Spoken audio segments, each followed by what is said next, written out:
Good Morning Business, French Tech. Et évidemment, on est allé chercher la French Tech à Aix-en-Provence et on a trouvé une pépite, une vraie pépite, celle de Pierre-Emmanuel Casanova, président et cofondateur d'Easy Labs. Bonjour. Bonjour. Parce que vous êtes en plein dans l'actualité, celle de l'hydrogène, sans doute l'un des carburants d'avenir, surtout s'il est vert. Et vous êtes en train de révolutionner peut-être le transport de l'hydrogène. Il ne sera pas liquéfié, il ne sera pas sous forme gazeuse, il sera capturé dans une éponge. Expliquez-nous quand même la technologie. Alors l'objectif d'Easy Labs, c'est évidemment de transporter l'hydrogène, pas sous une forme gazeuse, comme vous l'avez très bien dit, ni sous une forme liquéfiée, mais de l'emprisonner chimiquement dans une éponge liquide d'hydrogène. Dans une éponge liquide d'hydrogène. Alors quel est l'avantage de cette technologie par rapport au gaz, par exemple, ou par rapport au liquide lorsqu'il faut refroidir effectivement l'hydrogène? Eh ben, en fait, c'est très simple, c'est qu'au lieu de transporter sous une forme gazeuse ou sous une forme liquide, en fait, on va l'emprisonner chimiquement dans notre vecteur. Ouais. Et le fait de l'emprisonner chimiquement, on va utiliser la même infrastructure de distribution que celle utilisée pour le carburant conventionnel. C'est-à-dire qu'en fait, on fait du nouveau, donc de l'hydrogène, en s'appuyant sur les infrastructures déjà existantes, comme celle du pétrole. Ça veut dire qu'on pourra par exemple utiliser des oléoducs pour transporter demain l'hydrogène vers les industries ou vers les stations-service? Exactement. L'objectif, c'est de dire on fait du nouveau avec de l'ancien. Toute l'infrastructure déjà existante, on l'utilise pour transporter de grandes quantités d'hydrogène. Alors racontez-nous votre aventure, parce que vous êtes effectivement une French Tech d'Aix-en-Provence, vous êtes situé dans la technopole de l'Arbois, vous êtes aussi vice-président de la French Tech locale. Votre aventure, elle a commencé en 2015. Comment vous avez eu l'idée? Vous êtes, j'imagine, un ingénieur à la base. Et comment vous avez construit cette aventure entrepreneuriale? Alors, ingénieur de formation, évidemment, et c'est ça qui est passionnant, c'est qu'en fait, nous, on a transféré une technologie qui est issue de l'université d'Aix-Marseille. D'accord. C'est-à-dire qu'en gros, on a été capable de réfléchir à tout un environnement, toute une technologie qui a été développée par des chercheurs, brillants eux aussi. Et en fait, nous, on s'est dit comment on va pouvoir amener cette technologie sur le marché. Et c'est en amenant cette technologie qui est une réaction complètement fortuite dans les mains de chercheurs, qu'on s'est dit, bah tiens, avec cette technologie, on est capable de révolutionner le transport et le stockage de l'hydrogène. C'est intéressant ce que vous nous racontez, parce qu'en général, on voit ça dans la pharma. De plus en plus, les liens entre des chercheurs, des chercheurs qui développent des nouveaux médicaments, qui choisissent des nouvelles maladies, et puis l'environnement entrepreneurial qui est capable maintenant de les financer, de les dénicher, d'aller chercher les doctorants. Là, c'est en train de se passer peut-être avec vous dans l'industrie? En fait, vous prenez l'exemple excellent des pharma. Moi, je suis ingénieur en biotechnologie, donc en fait, je suis vraiment issu de ce monde des pharma. D'accord. Et c'est exactement ce qu'on a retranscrit dans le monde de l'énergie. C'est-à-dire qu'en gros, on a une technologie avec une vraie opportunité qui n'existait pas avant. On est vraiment disruptif. Et ce qu'on a fait, c'est qu'on s'est dit, bah tiens, ce qu'on est capable de faire dans le pharma avec un time to market qui est un peu long, excusez-moi l'anglicisme, Ah ouais, c'est-à-dire en gros, on prend un peu de temps avant de l'amener cette technologie sur le marché. Bah, c'est pareil pour la technologie de l'hydrogène et la technologie de l'énergie. Alors, vous avez été repéré forcément par la BPI. Vous avez le label Deep Tech déjà, c'est ça? Tout à fait, on est très heureux d'avoir ce label-là, oui, tout à fait. Et un label aussi européen sur les technologies innovantes. Ah oui, d'accord. Et donc tout ça, ça vous a permis de passer les 7 premières années qui sont souvent les plus difficiles.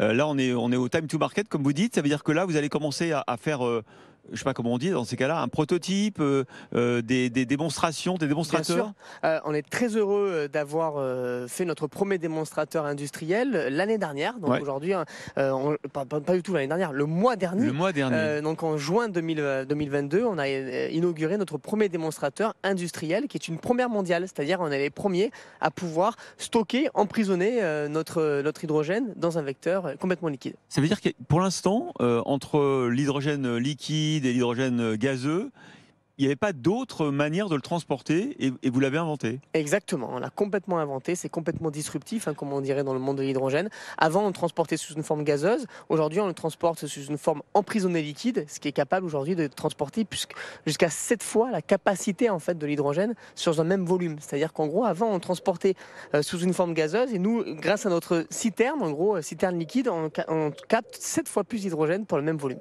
Mais alors, du coup, est-ce que vous savez qu'en ce moment, la préoccupation elle est très environnementale. Est-ce que votre technologie fait économiser d'énergie?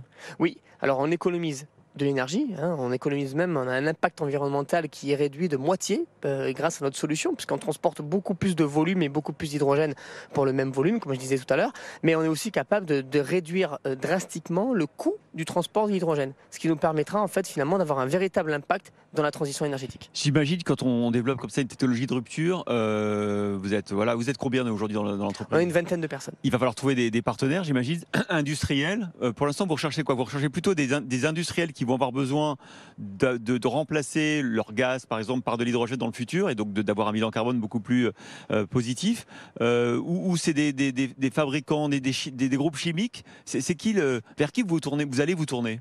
Les vrais acteurs aujourd'hui qui se positionnent dans le monde de l'hydrogène, c'est les énergéticiens et les pétroliers. Pourquoi? Parce qu'on est dans une transition énergétique, donc ils réfléchissent à l'avenir. Ouais. Donc en travaillant main dans la main avec eux, finalement, on leur dit, regardez, vous avez une infrastructure déjà existante dans le cas du pétrole. Donc par exemple, vous allez voir Engie ou Total Energy? Exactement. Et nous, en fait, on veut travailler main dans la main avec eux pour leur dire, vous avez une infrastructure existante, utilisez cette infrastructure pour faire de la transition énergétique et pour faire de l'hydrogène grâce à notre solution. Je pose souvent la question sur l'hydrogène versus, par exemple, les batteries électriques.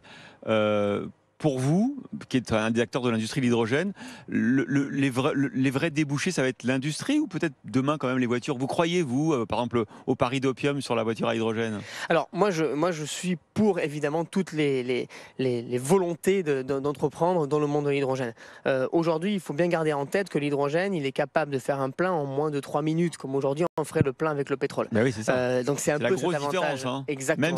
Même si les chargeurs deviennent de plus en plus performants. Exactement. Hein. Ouais. Moi, je suis pour dire que demain, on va avoir une mixité énergétique. C'est-à-dire qu'en gros, on va avoir la possibilité de venir charger un véhicule en quelques minutes, hein, comme on pourrait dire, mais charger en électricité. Ouais. Mais on sera aussi en mesure de charger en hydrogène. L'idée, c'est de dire, pour des courtes distances, le véhicule électrique à batterie est très adapté. Pour les distances un peu plus longues, le véhicule à hydrogène est parfaitement adapté. Voilà, ici Labs et son président et cofondateur Pierre-Emmanuel Casanova. La French Tech d'Aix-en-Provence, apparemment, est très dynamique en ce moment. Hein. Dans quel secteur surtout? Alors, elle est très dynamique dans le secteur de Cleantech. Hein. Aujourd'hui, on a le Technopole de l'environnement de l'Arbois. On est basé sur le Technopole de l'environnement de l'Arbois, qui est l'un des premiers technopoles d'Europe dans le monde des Cleantech. Et à côté, on a évidemment, grâce à Marseille, un vrai technopole sur la santé. Donc, on a deux grands pôles qui sont dans ce domaine-là. Eh bien, merci beaucoup Pierre-Emmanuel Casanova. C'était passionnant et on reviendra à Aix-en-Provence pour soutenir la French Tech.